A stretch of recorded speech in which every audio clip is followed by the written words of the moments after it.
When I was at school, I had no idea that I was going to become a film director. That just wasn't on the cards for me. And also, I felt people like me don't become film directors. I didn't look like what a film director looked like, you know. There is no one route into film, that's the thing.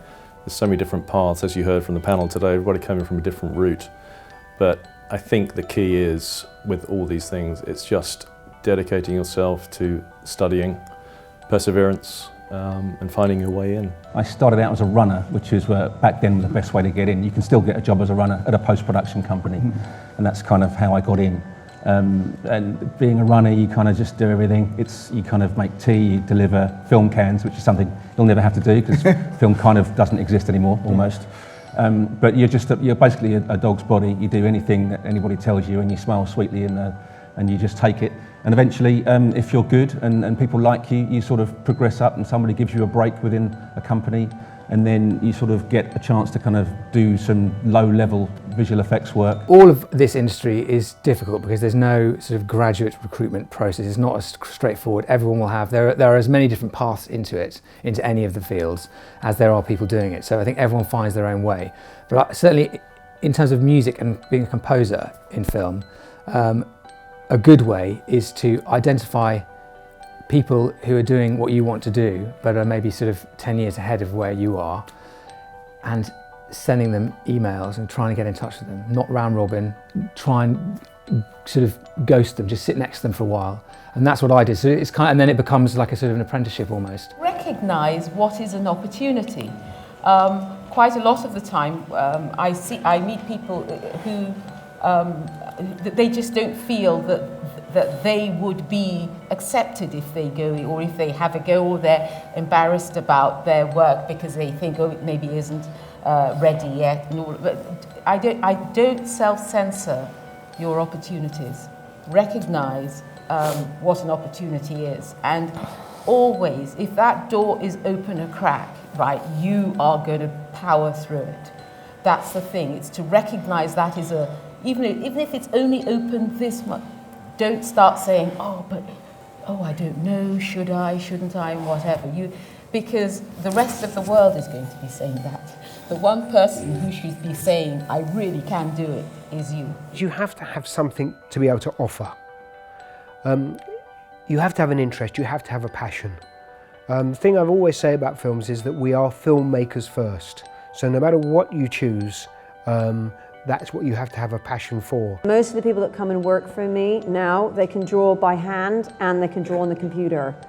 I have some people that for example, I did a science fiction film, and there were a couple of people there who can't draw with a pencil at all, which is a little bit irritating, but they're very, very good on the computer. And the thing is, the computer in the art department has it's arrived.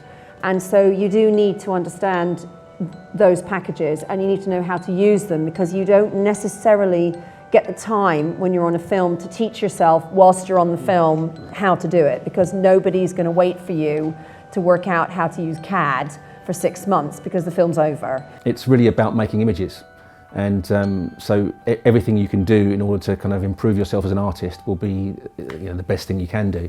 Learn Photoshop, learn to draw, take photographs, watch movies, and repeat.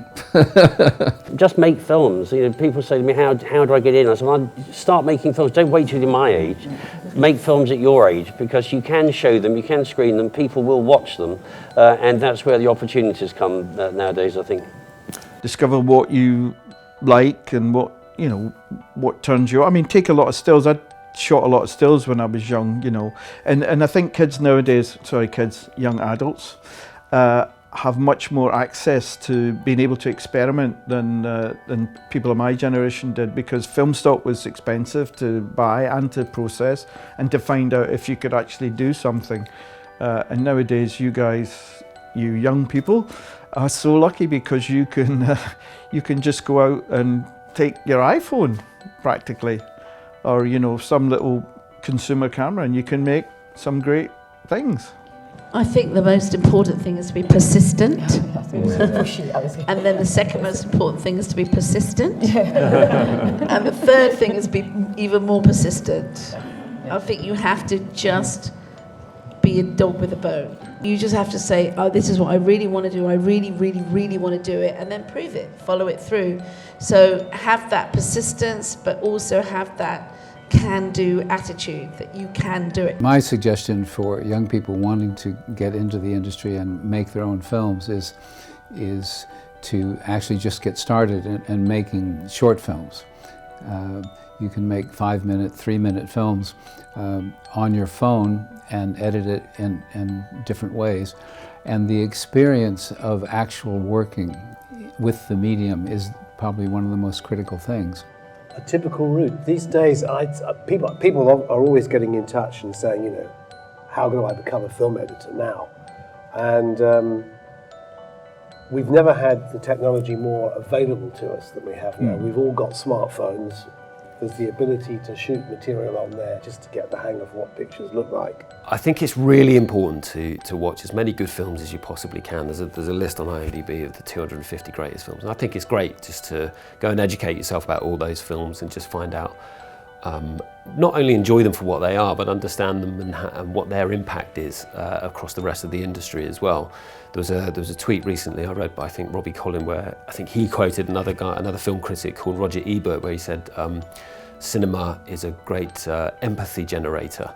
And I think we need that now more than ever. We need to understand people's stories, and we need to understand how people think and feel. And I think cinema does that perfectly, because you can really get an insight into people's lives.